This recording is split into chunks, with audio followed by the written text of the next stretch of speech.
Hello everyone, my name is Lena and welcome back to my channel. I have decided to restart my Webtoon weekly series. I'll be covering individual chapters. I guess there's 2 chapters today, and individual series only. So today I'm going to be covering Crimsonheart, which this is the first chapters of Crimsonheart that we're going to be talking about. If you are interested in watching ones for like Star Seekers and Hypen, I will be doing separate episodes for those ones. I'm really excited to cover this today. I have the Crimsonheart Prologue, which is what comes in the album. I have read, unfortunately, the Wattpad story, the web novel version. It's still bad. Hybe, what are you doing? The tenses are constantly changing. It's changing from past tense to present tense back to past tense. I haven't seen any spelling errors yet. I didn't read it that closely. I kind of just, my eyes glazed over and I'm like, okay, I guess I'll get through this. But I did read it. It has information in it, as with Star Seekers and as with Dark Moon. And of course, I've also read the Webtoon, so let's just sort of talk about it for now. So I should note, even though the free prologue on the Wattpad says Prologue, it is not the same as Prologue that comes with the album. However, it is the same kind of as like episode 0 and chapter 1. Like it's the same as this, but it is not the same as this. So this was written by, and I don't remember her name off the top of my head, a science fiction writer who wrote the prologue for this. Now I am a little bit confused. She was part of an interview that was posted on Weverse magazine, and she said that there were 4 girls in the prologue that she wrote. In this prologue, there's only 2. However, the other 2 girls appear in both versions of here, so I'm not sure if she had participated in writing these other 2 or if she only wrote this one. I don't know. This is only in Korean. There's no English translation, there's no Japanese translation or any other language, as far as I'm aware, that is official anyways. I read this using the photo option on Google Translate. You take a picture of it and then translates the writing on the screen. It's actually really good. Surprisingly, I was able to understand things, and yeah. So there are 4 characters that we know of that are from the like original Refugia Island, and then there are 3 more characters who are from the Unknown, which is like the area outside the main Refugia area. We'll get to that in a minute. And 2 of them are, of course, our members. We've been getting a whole bunch of Crimsonheart like imagery dropped Twitter and Instagram pages, so I would recommend taking a look there if you want to see more of the photos that they dropped. I also tend to share them on my YouTube community page. But since we're here, and this is the first time I'm talking about Crimsonheart, I am going to quickly go over the prologue here before we dive into the first chapters here. So, the prologue starts out with Refugia, and it is from Joan's point of view. It's spelled Joan. In the original Weverse article, it was spelled Joan, and in the Korean translation, it's also pronounced Joan. Not sure why they changed the spelling. The localization has been all over the place for these English names, but it'll sort itself out eventually, I'm sure. So the whole prologue basically takes place from Joan's point of view, and Joan is Chaewon. That's her character. So if you see Chaewon in any future 르세라핌 content where it says it's Crimsonheart related, she is Joan, who I think is just like the main character, because it does seem to be mainly from her focus in all 3. Like it's covering all of her specifically. And there's obviously a reason for that. She's the one shown with the necklace. So it covers her. Basically her character kind of like doesn't like outwardly get into trouble, but is a little bit like against the grain kind of person. And Refugia is this like very controlled city. They have nutrition supplements that they have to take at night all the time. They all have to follow the rules. It's very like, you know what I mean? It's a bit dystopian in that sense. And the reason for that is because the dome that this city lives in keeps them safe. We kind of get that hinted at in the free chapters already, and in the prologue thing for the Webtoon, or web novel, oh my gosh. But yeah, Refugia, a city-state. It's like a safe area. And basically, there's like some different things that happen in certain orders. Here, it almost seems a little unrelated, I will say. So it starts off with Joanne having, like, she fought with this one person, like a classmate, and so as part of her punishment, she has ended up with Senna, who is also obviously in here. She's Sakura's character in *sserafim, and they end up working together to find these, they're called puppy bots. So they go to all these locations and they have to do specific actions to find these puppy bots, which is like this thing that is created by, they're like these things that are supposed to mimic what animals are, because animals don't exist anymore, from what I understood from this. Basically, a bunch of students worked on it, but the program was shut down, and so in order to make sure that they aren't destroyed, the teacher asks Senna, who I think was also part of the project, and Joanne, who's basically like in detention, to collect the remaining puppy bots. So that's what they're kind of going around and doing in here. We don't really see the necklace. Like I said, I don't think this is the full prologue that was written. It only has the first two characters, doesn't make sense to me. We literally don't see any of the other characters that are even mentioned in the first chapters here in this prologue. So, I don't understand. Maybe they're gonna have like a repackage with the second one. Maybe it'll come out with their next album. I have no idea.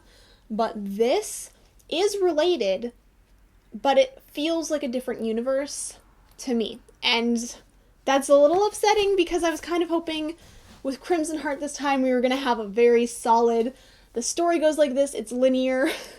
Because as you know, if you've been following this channel, like with Dark Moon, there's so many different things happening. The Webtoon is doing one thing, the music videos are doing another, the web novel's doing another, and they do kind of all converge. Like, you were like, okay, I see how they're connected, but like, it's still distinctly its own version of events, which, why? And obviously I was disappointed by the web novel, just not having the quality that I was hoping it would have. But the Webtoon, as always, seems great. They do a really good job on the Webtoons. Now that I've gotten all of that out of the way, just know, I think we will be seeing the puppy bots as a thing in the upcoming chapters. I've only read the free prologue on Wattpad right now, because technically I think it'll all be paid again, so I have to wait until it's free in other languages before I can really cover web novel content. So I'm not even going to read it for the moment until the next chapters come out in other languages, not in English, because again, but yeah, that's kind of all you really need to know about the prologue. It kind of just introduces the characters and like some background information, like Sakura's character Senna, I think it's her grandfather was like the founder of the Dome of Refugia. So she's very like important. She has a very strong duty to Refugia. She's very well known. She's also the like student council president. So she's got a lot of responsibility, and you know, there's some scenes where it sort of shows like she's, for example, right here, she's very stressed out. Like, there's a lot of pressure. I forgot to mention that there's also, like, monsters appearing in the green area, which I think is, like, a forest area in the middle of Refugia. Just wanted to mention monsters are appearing, which I think is also related to what we're seeing in the first two chapters of the Webtoon. I really recommend, if you have the album, to just go through this on your own. Like I said, it seems like it's, like, a different kind of setup to this. Don't know why. However, when it comes to the Webtoon and web novel, it sets it up a little differently, like I said. So she finds a necklace in the library, which this character who, Yoze, it was originally written Yozeh, but now it's Yojae, Yojae. I think it's just a new character altogether. Again, doesn't have any relation to any of the current members of *sserafim. She's looking for like the lost novel or whatever. I don't know what that is yet. And it has like some information about the outside world, but beyond that we don't know. Anyways, behind that is where she finds the necklace and puts it on. And so in the prologue, Crimson Heart on the web novel, it's talking about how the necklace asked if there was a reality that she wished to escape, and she replied yes. I don't know why, but I was seduced by its sweet voice. I reached out, clutched it, and strung it around my neck, and now she can't take it off. So she's like, shoot. So the context is she joins the thing for IPS, which I don't know what IPS is, but it's like they get given this cube in the webtoon, but basically she wants to hopefully use that to get the necklace off. Of course, we know it's probably going to be the thing that sends her out into the world beyond Refugia, into the unknown, is what it's literally called, from like the unknown. And it also has hints at the island of the blue fireflies, which I think it says that she needs to save. Where was that? Oh yes, it was a witch's necklace. Very interesting. If you look at the lyrics of some of their songs, Impurities, they do mention a witch, I'm pretty sure. Ah yes. And this necklace was hidden by Kim. The founder put this necklace away, so it does have to do with a lot of the outside world. But yeah, break the curse of the Blue Firefly Island. I wonder what it is that the curse actually is. It kind of makes me think of like a fairy tale, you know? I kind of like it.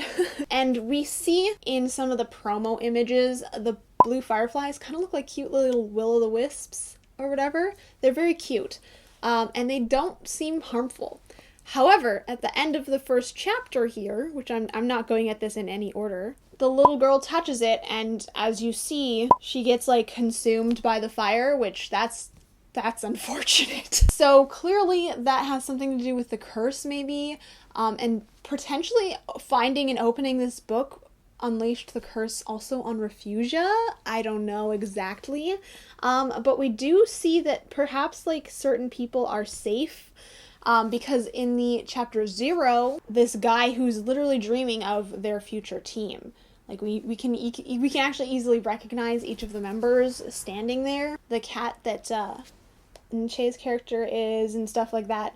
So like clearly this is the final lineup. So there's 3 additional characters that are not going to be in the group, obviously.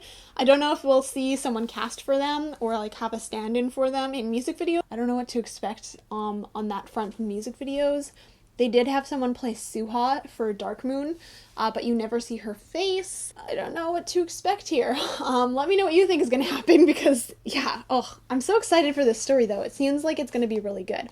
But back to the curse. Sorry. This guy's dreaming, and the thing that I do think is interesting, he sees the necklace that is worn by Chaewon's character turn dark. Don't know if that's the curse or what. The necklace definitely seems to have a mind of its own. It's literally called the Crimson Heart. I wonder if it's attached to her life somehow, and like what is the stuff that she's gonna have to go through is one of the questions that the webtoon asks. And like, yeah, like she probably wouldn't have picked it up if she knew she was gonna have to go through hardship. But anyways, so this guy, he's like a vampire living in a castle, except then there's like this weird stuff, this crazy weird stuff, and it looks like there's people in them.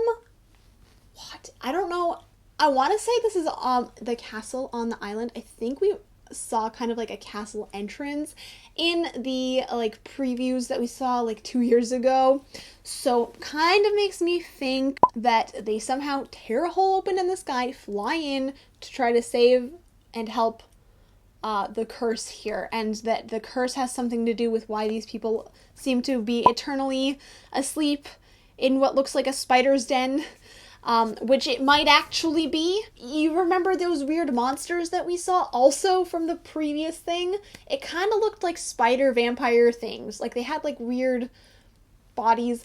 Anyways, it's a little disturbing, and that means that of course I'm really excited for the next chapters to come out. So I feel like I've been talking a lot about this, but I hope that you've enjoyed the first chapter. Did you already read it? I hope you did, because I just spoiled everything. Honestly, I'm really liking the direction of the story. It's sort of sci-fi, a little bit dystopian, a little bit magical. It has some kind of creepy elements going in with the whole curse, and like whatever it is it happened to the people that are living in the pods. Will they hatch into creepy things? Like, also, what do you think is going on with the prologue? Have you read the prologue? If you have, let me know how you think this ties in. Do you think this just kind of comes before the rest of this. I mean, to be honest, I just realized that technically it's called IPS Testing Team, but it says Prologue. You can't see this. It says Prologue at the top, and then the first, like, paragraph is the prologue, and then it goes straight into chapter 1. So, you know. But I was confused initially when I opened it. I was like, oh, they translated it into English. No, it's not this at all. I don't know. This is just me being continuously confused by just Hybe in general. Yeah, thank you guys so much for watching. I hope that you enjoyed this video. If you did, please give it a thumbs up and make sure to subscribe with notifications turned on so that YouTube tells you every single time I post a new video. All of my social media is linked in the description down below, along with my second channel, which I think you should totally take a look at because I just moved to Japan. So take a look at that. And I do want to give a shout out to my patrons over on Patreon. Thank you guys so much for all of your support. If you want to become a patron, the link is also in the description down below. As it is, stay sunny, everyone. Thanks. Bye.